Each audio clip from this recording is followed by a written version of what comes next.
샬롬, 주님의 이름으로 문안드립니다.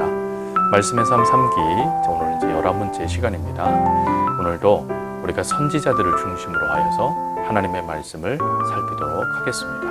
먼저 우리가 포로 귀환의 귀한 역사를 감당했던 선지자들을 살펴보기 전에 지난주 우리 과제를 좀 살펴보겠습니다. 바벨론 포로의 70년을 살펴보기 위하여서 우리는 7이라는 숫자를 살펴봐야 됩니다. 왜 그러냐면 70이라는 이 단어, 쉬보임이라는 이 단어는 7, 쉐바라는 단어에서 파생되었기 때문이죠. 이 쉐바라는 단어는 명사형과 동사형이 전혀 다릅니다. 명사형으로는 충만, 맹세라는 의미를 갖고 있습니다. 그러나 이 숫자 7의 명사형만 있는 것이 아니라 동사형이 있다는 걸 기억하셔야 됩니다. 동사형은 저주하다라는 뜻을 갖고 있습니다. 그래서 예레미야의 70년의 역사는 이스라엘의 언약 파괴로 인한 하나님의 저주를 상징합니다. 근데 이 저주는 완벽한 저주를 의미하죠. 이 완벽한 저주를 이사야는 다른 또 의미로 사용합니다. 그 단어가 바로 차바라는 단어인데 이 차바라는 단어는 노역이라는 단어로 해석되어집니다. 이 노역이라는 단어를 표준세 번역은 복역기간이라고 둡니다. 그래서 예레미야와 이사야 말씀을 연합을 하면 바벨론 포로 기간은 하나님께서 이스라엘에게 부여하신 복역기간이라는 것입니다. 근데 이 복역의 중요한 것은 완벽한 회복을 위한 완벽한 복역이라는 것입니다. 즉 하나님께서는 이스라엘 백성들을 온전히 회복하시기 위하여서 그 죄값을 물으시는 기간을 70년을 삼으신 것입니다. 그래서 완벽하게 저주하신 후 다시 완벽하게 충만하시게 하기 위하여서 70이라는 단어를 사용하시는 것이죠. 예레미야는 이 70년의 세월을 이야기한 다음에 어떤 말을 하냐면 끝나다라는 단어를 씁니다. 이 단어는 동사형으로 말레라는 단어인데 이 단어는 복역의 기간이 채워졌다라는 것을 의미합니다. 즉 이스라엘이 패역으로 말미암아 하나님의 징계와 하나님의 역사로 멸망당하게 되어져서 바벨론에 70년간 노예로 잡혀가게 되어지는 그 노예의 복역 기간이 끝나게 되어지는 기간, 그게 바로 70년입니다. 그리고 두 번째 뜻이 또 있습니다. 이 70년은 다른 말로는 안식년을 의미하기도 합니다. 우리 수강생들 중에서도 안식년이라는 단어를 몇몇 분들이 적어주셨는데 바로 이 안식에 대한 것인데 하나님께서는 70년 동안 완전히 황폐되어진 예루살렘을 다시금 회복하는 기간을 삼으신 게 70년이라는 것이죠.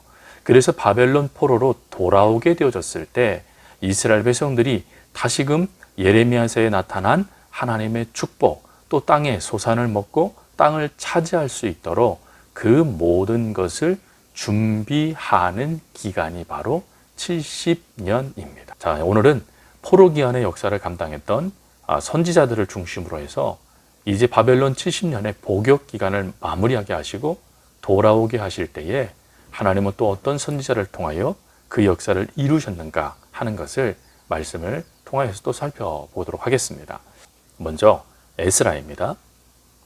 에스라의 기록 목적이 있습니다. 즉 에스라서가 왜 기록됐는가 하는 것이죠. 그것은 포로 기간 가운데 70년의 노역을 감당하다 보니 상심할 수밖에 없는 게 이스라엘 백성들이었습니다.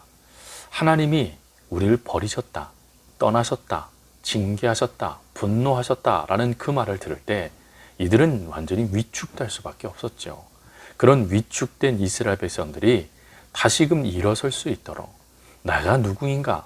나는 누구의 자녀인가? 우리는 누구 안에 있는가? 하는 것을 분명히 깨닫게 해줌을 통하여 정체성을 회복할 수 있도록 쓰여진 책이 바로 에스라서입니다. 에스라서에는 총 6가지의 회복의 메시지가 담겨져 있습니다. 첫 번째로 고향으로 돌아가다라는 것입니다. 여기서 고향으로 돌아간다라는 이것은 언약의 땅을 다시 차지한다라는 것을 의미합니다. 그리고 두 번째가 제단 재건축입니다. 제단 재건축은 하나님이 다시 구별하신다라는 의미를 갖고 있습니다. 그리고 세 번째로 새성전의 시작입니다.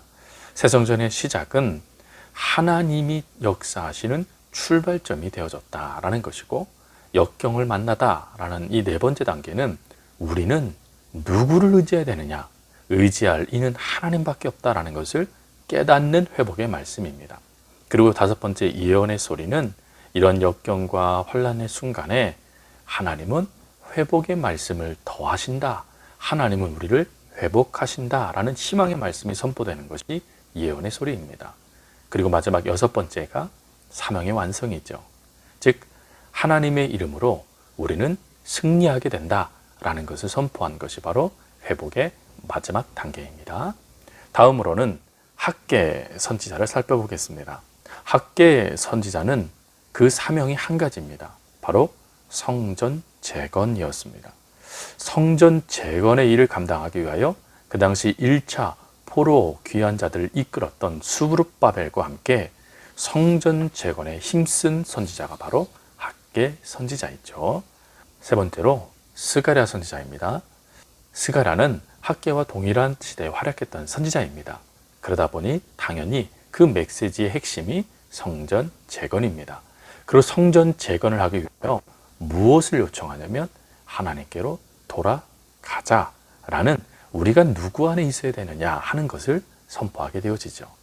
스가랴는 총 8가지의 환상이 기록되어 있습니다. 이 8가지 환상에 그러면 그 의미가 무엇일까요? 이것이 이번 주의 과제입니다. 다음으로 에스더 왕후를 살펴보겠습니다. 먼저 에스라 선지자와 느헤미야 그리고 에스더의 사역의 대상은 누구입니까? 라는 질문이죠. 당연히 에스라와 느헤미야의 사역의 대상은 포로 귀환자들입니다. 에스더 왕후의 사역의 대상은 귀환하지 않고 그 땅에 머물러 있었던 유대인들이었습니다. 그래서 하나님은 귀환한 자나 귀환하지 않았던 자나 할 것 없이 모두를 보호하신다 라는 의미에서 에스라서, 느헤미야서, 에스더서가 기록되는 것이죠. 다음으로 에스더 사건의 구속사적 의미와 하나님의 섭리는 무엇입니까? 하는 것입니다. 사단의 최고의 목적이 있습니다. 그것은 이 땅의 백성들이 구원받지 못하게 하는 것이죠. 이 땅의 백성들이 구원받지 못하여 죄 가운데 허덕이다가 자신의 노예로 삼다 함께 멸망당하기를 원하는 것이 사단의 역사입니다.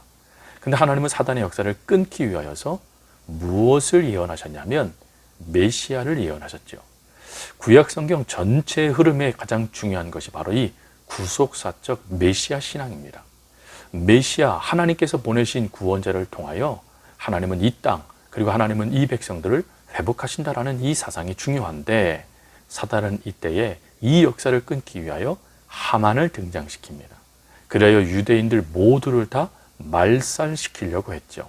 그러나 하나님은 이스라엘 역사가 중단되지 않고 하나님의 메시아 구세주의 사건 역사가 온전히 이루어질 수 있도록 도와주었습니다. 이 질문의 답은 하나님의 구원 사역을 방해하고자 사단이 역사하였지만, 하나님은 그 역사하심을 오히려 하나님의 백성을 복받는 길로 이끌어 가셨다라는 것입니다. 다음 질문은 불임전 사건, 즉 하만의 역사가 무너지고 이스라엘이 온전히 구원받게 되어지는 그 역사가 일어난 지 15년 후에 에스라 선지자는 신앙개혁 운동을 일으킵니다. 이 신앙개혁 운동은 세 가지의 운동입니다.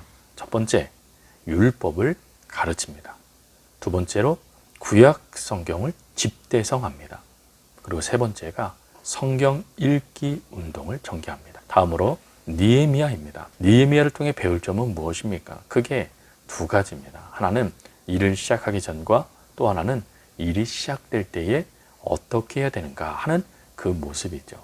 먼저 일을 시작하기 전에 그는 철저하게요 6가지의 단계를 이룹니다. 첫 번째, 성취 가능한 목표를 세우고, 두 번째, 우선 해야 될 일을 선택합니다. 그리고 세 번째로 그것을 놓고 구체적으로 하나님께 기도하기 시작합니다. 네 번째로는 구체적으로 사람들을 모으기 시작하고, 다섯 번째로 직접 그것을 행하기 위하여서 자신이 그 중심에 섭니다.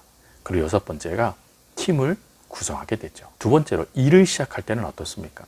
이때의 느헤미야는 5가지의 중요한 모습을 나타납니다. 첫 번째로는 전심전력하고, 두 번째로는 동료들에게 끊임없이 확신을 심어줍니다. 세 번째는 반대자들을 단호하게 대처하죠. 그리고 네 번째가 낙심할 수밖에 없는 순간에 다가올 때마다 철저하게 하나님을 의지합니다. 그리고 마지막이 하나님께서 역사하실 때 이 모든 것이 이루어질 수 있다는 것을 느헤미야는 놓치지 않았다라는 것입니다. 마지막으로 요엘입니다. 여러분, 요엘서에는 메뚜기 재앙이 크게 나타나게 되는데 이 메뚜기 재앙의 핵심은 무엇이냐면 하나님의 심판을 말하는 것입니다. 그러면 왜 하나님은 이렇게 심판을 강조하시는 것일까요? 그것은 역사 속에 하나님의 주권적 사역, 즉 하나님은 모든 것들 속에 역사하신다, 하나님의 주권 안에 있다라는 것을 보여주시기 위함입니다. 자, 이제 오늘까지 우리가 포로 귀환의 선지자들을 살펴보았습니다. 우리가 다음 주는 말라기와 그리고 신구약 중간사들을 살펴본 다음에 복음서로 넘어가도록 하겠습니다. 한 주도 주님 안에서 승리하시는 귀한 성도님들 될 수 있기를 주님의 이름으로 부탁드립니다.